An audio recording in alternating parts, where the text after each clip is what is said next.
तो नमस्कार दोस्तों, स्वागत है मगन ट्यूटोरियल्स में। उम्मीद करता हूं सब लोग स्वस्थ होंगे, व्यस्त होंगे, ज़बरदस्त होंगे। दोस्तों, उत्तर प्रदेश में वैसे अभ्यर्थी जो LT ग्रेड प्रवक्ता की तैयारी कर रहे थे, उनके लिए एक बड़ी खुशखबरी निकल के आ रही है। आप लोग को पता है कि कुछ समय पहले योग्यता के विवाद को लेकर के ये वैकेंसियाँ बिल्कुल फ्रीज हो गई थी, हम कह सकते हैं। लेकिन अभी इस समय कुछ ऐसी अपडेट्स निकल के आ रही हैं जिससे ऐसा लग रहा है कि लगभग 10 से 12 हज़ार पदों पे भर्ती का रास्ता साफ हो गया है। अभी अभी आप एक न्यूज़ का कटिंग देख सकते हैं, मैं चला दूंगा उसको, और उसमें कुछ चीज़ें ऐसी हुई हैं, कुछ हम कह सकते हैं संशोधन हुए हैं नियमावली में, जिससे अब जल्दी ही उत्तर प्रदेश लोक सेवा आयोग इन पदों पे नोटिफिकेशन जारी कर सकता है। अब क्या ये चीज़ें हैं, थोड़ा सा उस पर विचार विमर्श करना ज़रूरी है, क्योंकि ये चीज़ें आपको जाननी समझनी चाहिए वास्तव में विवाद क्या था। तो विवाद दोस्तों ये था इसमें कि एक शब्द था नियमावली के अंदर, जो नियमावली है बाई सर्कुलेशन यूपी अधीनस्थ शिक्षा सेवा नियमावली 2024, और इससे पहले जो ये 24 है ये संशोधित है नियमावली। इससे पहले ये नियमावली थी और इसमें एक शब्द था समकक्ष। अब जो योग्यता होती है, आप लोग जानते हैं LT ग्रेड के लिए ग्रेजुएशन प्लस BEd होती है, और उसमें समकक्ष शब्द जुड़ा हुआ था। तो अब इसके समकक्ष कोर्सेज कौन कौन से हैं, इसको लेके तमाम पिटीशंस हाई कोर्ट में पढ़नी शुरू हो गई, और जिसकी वजह से भर्तियां भी इन पदों पे लटक गई।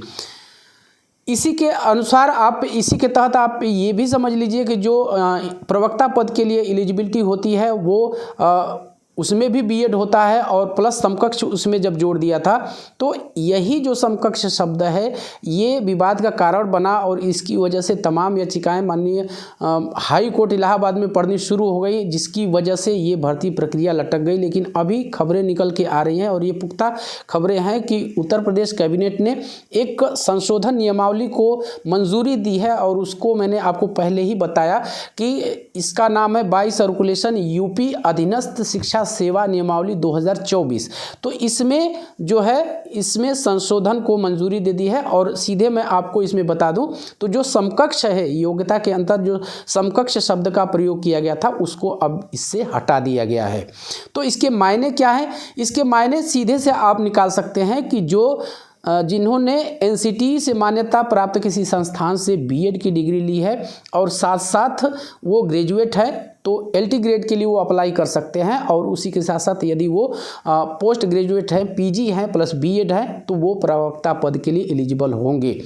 अब ये वैकेंसियाँ आप लोग जानते हैं बहुत जल्दी ही आने वाली हैं। उससे पहले एक चीज़ मैं आपको अब बता देता हूँ, चीज़ें जो उत्तर प्रदेश लोक सेवा आयोग है इसके संबंध में नोटिफिकेशन जारी करेगा। तो आप लोग को अब तैयारी के लिए बिल्कुल कमर कस लेनी है, और जो भी आपके पास रिसोर्सेस हैं, जो ऑनलाइन कोचिंग होती है, मैं उसका हमेशा से विरोध करता रहा हूं, क्योंकि उसमें शोषण ज़्यादा और जो यूटिलिटी आपको है, एक तरह से कह सकते हैं तैयारी कम हो पाती है, कोर्स तो कोई पूरा करवा ही नहीं पाता है। मैं फिर से आपको एक बार ये कहना चाहूँगा कि हो सके तो कोई आपके आसपास जो रिप्यूटेड ऑफलाइन कोचिंग है, वहाँ पर जाके आप अपनी तैयारी को धार देने के लिए दाखिला ले सकते हैं।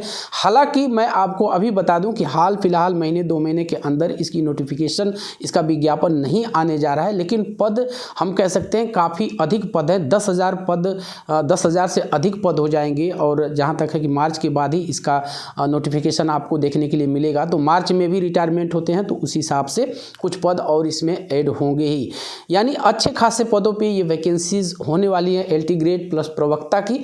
तो आपके पास एक सुनहरा मौका है, आप अपनी तैयारी को धार दीजिए। और कोई यदि कोचिंग आप जारी ज्वाइन करना चाहते हैं, तो ऑनलाइन कोचिंग को मैं अपने हिसाब से, यदि अपने अनुभव के आधार पे आपको बताना चाहूँ, तो आपको ऑनलाइन कोचिंग को अवॉइड करना चाहिए। और आपके आसपास जो भी, जहाँ पे आपकी पहुँच हो, जहाँ पे आप आसानी से पहुँच सकते हैं, और जाहिर सी बात है इसमें बहुत सारे बच्चे ऐसे भी हैं जिन्होंने BEd की भी डिग्री ली हुई है और DLEd भी उन्होंने किया है, उनके लिए तो ये सुपर गोल्डन चांस हम कह सकते हैं कि है, वो इसकी भी तैयारी कर सकते हैं। और मैं फिर से आपको एक बार कहूँगा कि आप कोई ऑफलाइन कोचिंग ज्वाइन कीजिए। और एक लाइन में यदि इसका मैं आपको फ़ायदा बताने की कोशिश करूं, तो मैं ये कह सकता हूं कि आपकी रेगुलरिटी बन जाएगी। जो वर्चुअल कोर्सेस होते हैं उसमें कहीं न कहीं आपको उतना ज़्यादा अटेंशन आपका नहीं वहाँ पे हो पाता है, और वो आप जो एक तरह से परिणाम, जो रिज़ल्ट है, वो रिज़ल्ट आपको नहीं मिल पाता जो आप चाहते हैं। तो जैसे भी आप जितना भी अफोर्ड कर सकते हैं ऑफलाइन कोचिंग ज्वाइन कीजिए। वरना बहुत सारे ऐसे बच्चे हैं, बहुत सारे ऐसे अभ्यर्थी हैं जो सेल्फ स्टडी से भी आसानी से इन परीक्षाओं को उन्होंने क्रैश किया है।